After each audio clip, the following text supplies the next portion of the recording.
Tonight, back on the ballot. The U.S. Supreme Court looks in favor of Trump as Colorado's ballot ban has been rejected in what seems to be his biggest legal victory yet. The fight continues as Super Tuesday gets underway. Ramallah raided. Israeli forces surged their way into the West Bank at the cost of lives in the biggest operation into the region in years as Gazans struggle with malnutrition on the brink of collapse. Powering through. China's two sessions meeting sees the introduction of the nation's annual growth goals. The government seeming up for a challenge with a steep 5% benchmark being set. Questions remain, however, on if the number is truly attainable. And aquiline affections. A pair of unlikely lovebirds prepare to welcome their newest family members through snow and rain. All that and more as World News Tonight starts right now.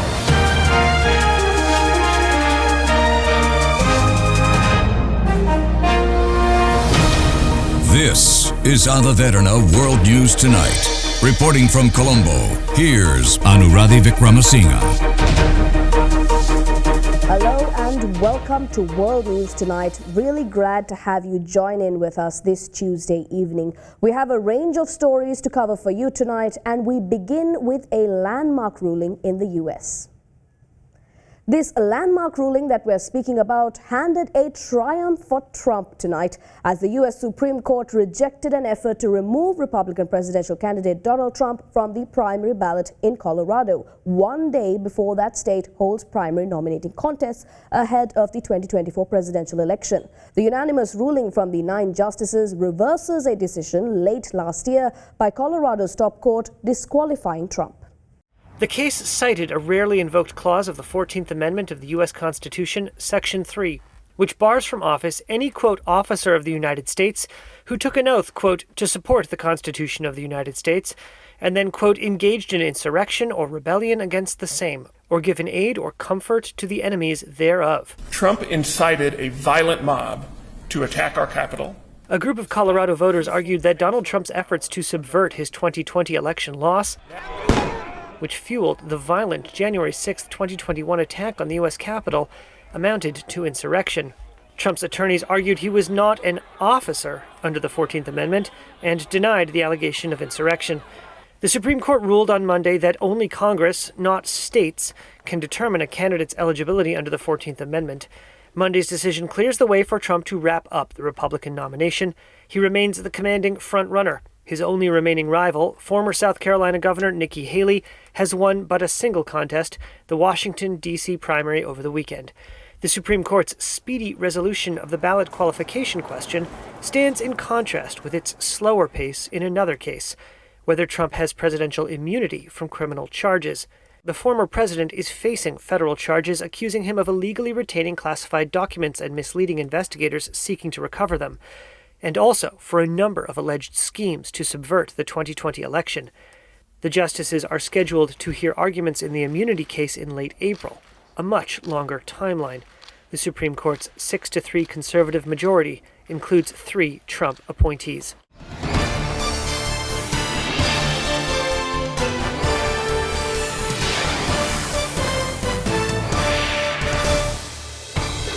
And on the road to the White House tonight, it's finally Super Tuesday.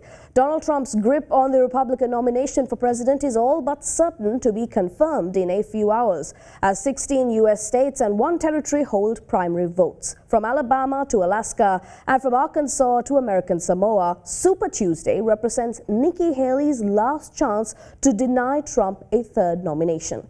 But the former South Carolina governor and United Nations ambassador is way off the pace. Her only win in Washington, D.C., and in need of a political miracle if she is not to be forced to finally end her campaign tonight. For more on this, we have other than the World News special correspondent Suzanne Shenali from Toronto in Canada. What do you have for us, Suzanne?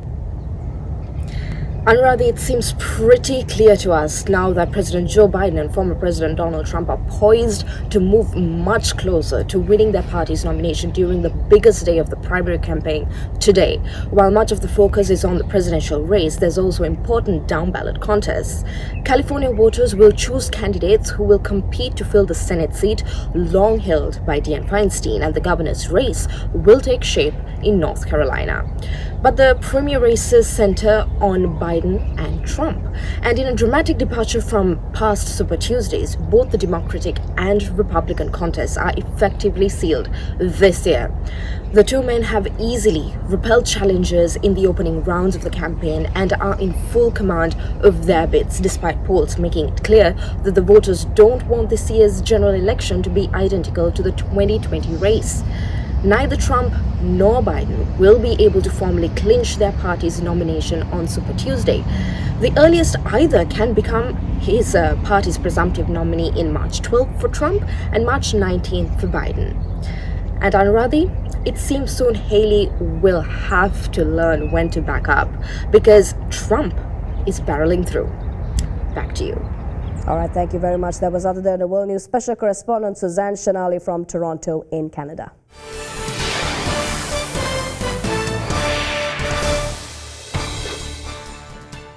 We're moving on now to the Israel-Palestine conflict. Israeli forces have raided the Palestinian administrative capital of Ramallah in the occupied West Bank overnight, killing a 16-year-old in a refugee camp as well. And this is according to Palestinian sources who said that it was the biggest such operation into the city in years.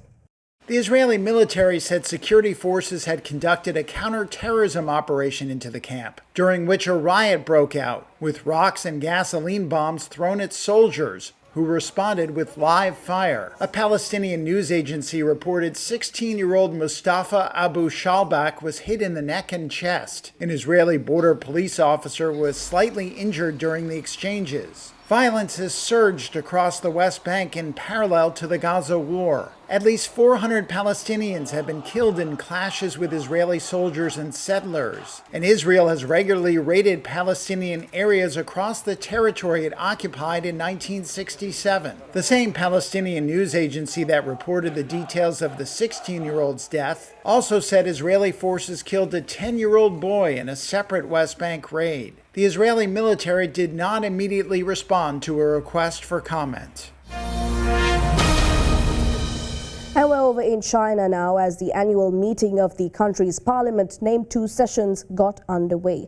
Premier Li Qiang spoke in the cavernous Great Hall of the People on Beijing's Tiananmen Square, stating that China will target economic growth around 5% this year as it works to transform its development model, curb industrial overcapacity, diffuse property sector risks, and cut wasteful local government spending. An ambitious but hopeful goal, according to the parliament. These expected targets are proposed taking into account both domestic and international situations and various factors.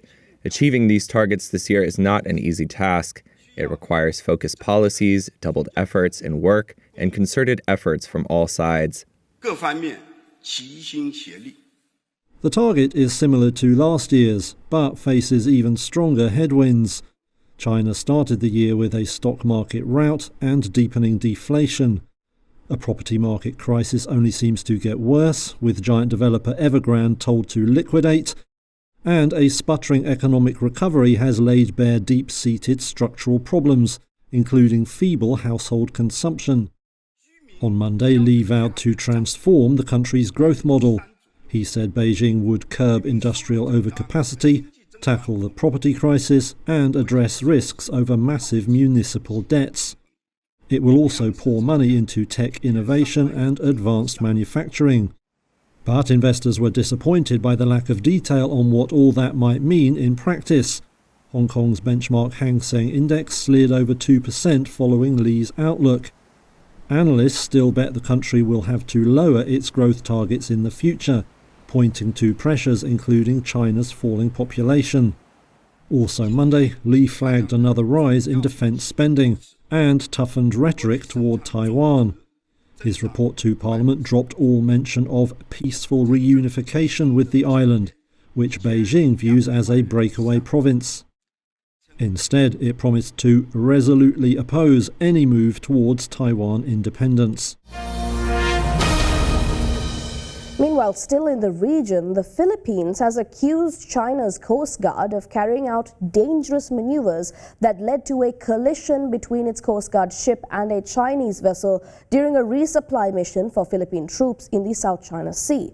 Footage shared by the Philippine Coast Guard showed its vessel colliding with a Chinese Coast Guard ship while escorting a regular resupply mission for Filipino troops stationed at the corrugated warship in the Second Thomas Shoal. China's Coast Guard said that it took control measures against Philippine vessels that illegally intruded into waters adjacent to the Second Thomas Shoal, which is a disputed atoll in the South China Sea. The Philippines also accused China of using water cannons as its supply vessel. Footage showed two Chinese Coast Guard vessels firing water cannons at the Philippine supply boat. The Philippines Task Force on the South China Sea said that the water cannon incident did in fact shatter the supply boat's windshield and caused minor injuries to its crew. China's Coast Guard, meanwhile, said the Philippine vessels illegally intruded into its waters and remains in that stance. Let's take a very short commercial break. We'll be right back with more key stories. Stay tuned.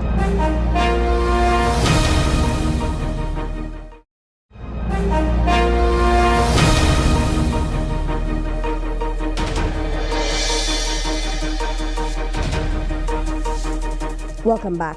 We're in France now as abortion rights activists broke into cheers near the Eiffel Tower as France enshrined the right to abortion in its constitution in a world first in a special joint vote of the two houses of parliament at the Versailles Palace. MPs and senators overwhelmingly backed the initiative, the final tally being 780 votes against 72.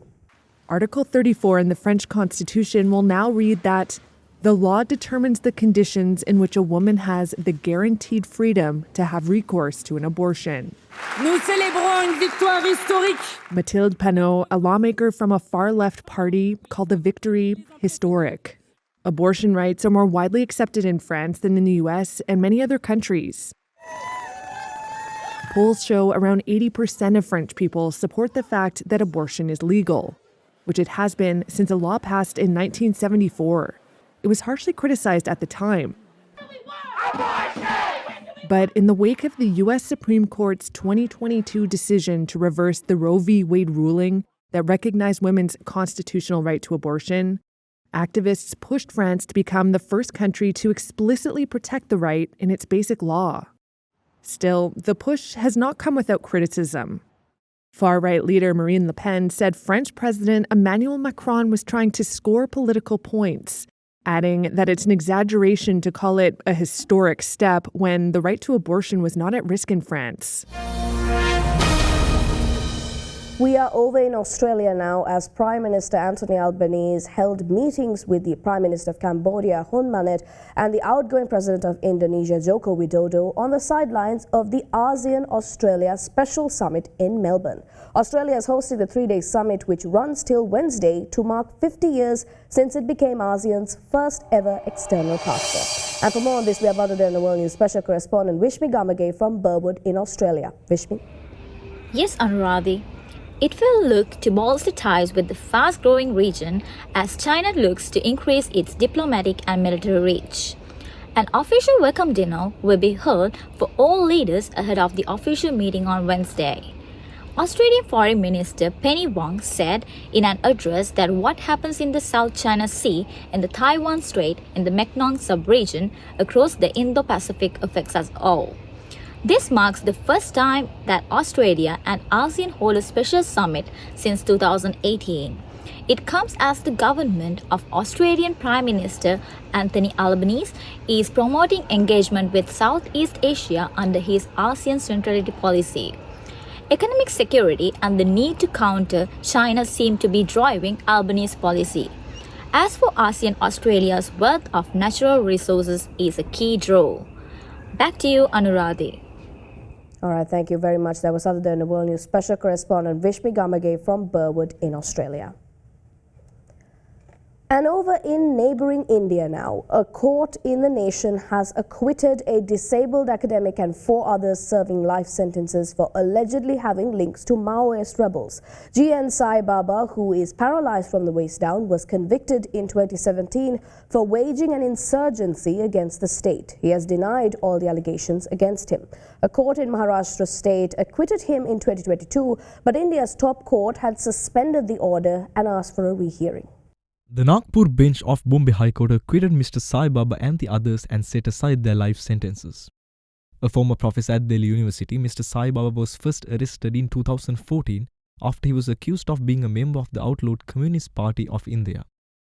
Maoist rebels say they are fighting for communist rule and rights of tribal people and rural poor.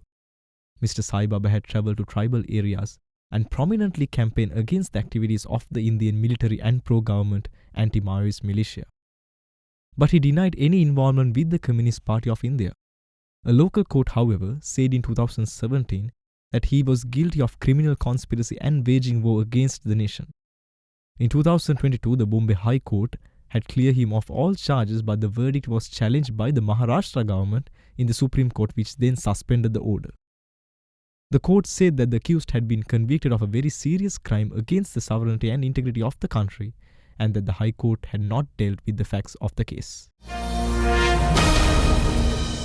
And over in Iran, the nation's parliamentary election turnout was the lowest since the country's 1979 Islamic Revolution that swept the clerical rulers into power. The election was seen as a test of the clerical establishment's legitimacy amid mounting economic struggles and a lack of electoral options for a mostly young population, shaving at political and social restrictions. On Monday, the country's Interior Minister Ahmed Vahidi told a televised news conference that the turnout was around 41%. Authorities said the figure indicated the people's trust in the sacred system of the Islamic Republic. Vahidi said invalid votes made up 5% of the total vote count. Some Iranian media reported that number to be as high as 30%. Suggesting signs of disillusionment even among core supporters of the Islamic Republic. The election was the first since anti-government protests in 2022 to 23, triggered by the death of a young Kurdish woman, Mahsa Amini, in the custody of morality police.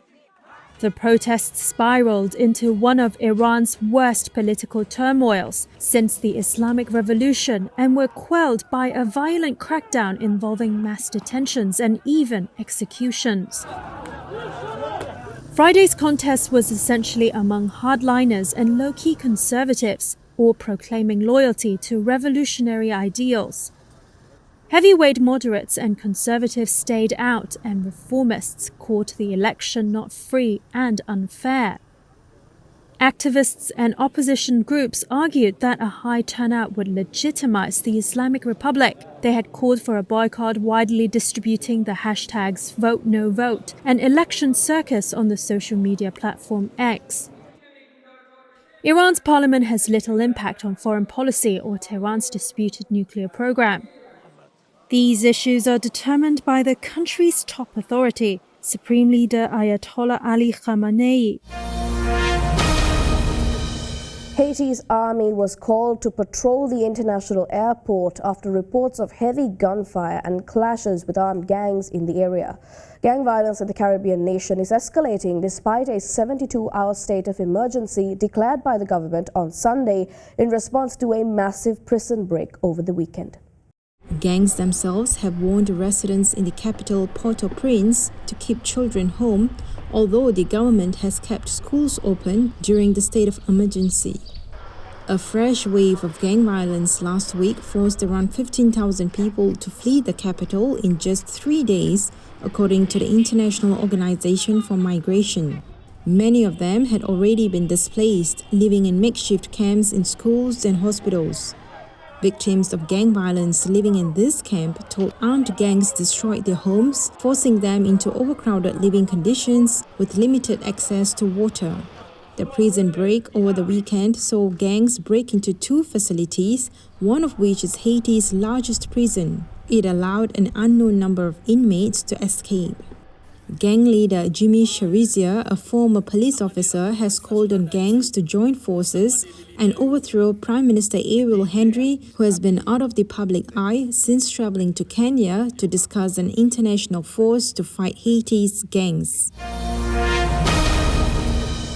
Let's go in for a short commercial break. More world news on the other side. Stay tuned.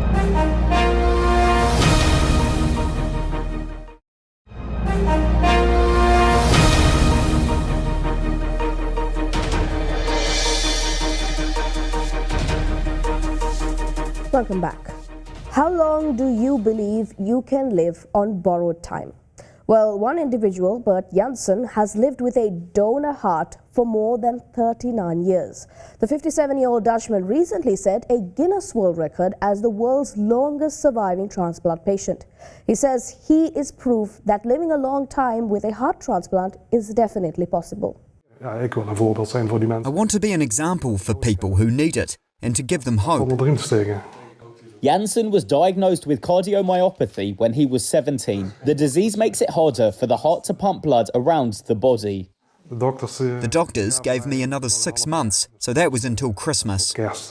At that time, a heart transplant had never been carried out in the Netherlands. Jansen's cardiologist referred the teenager to Harefield Hospital in England. In June 1984, Jansen underwent transplant surgery there after a heart became available following a tragic car crash in which 2 young adults died.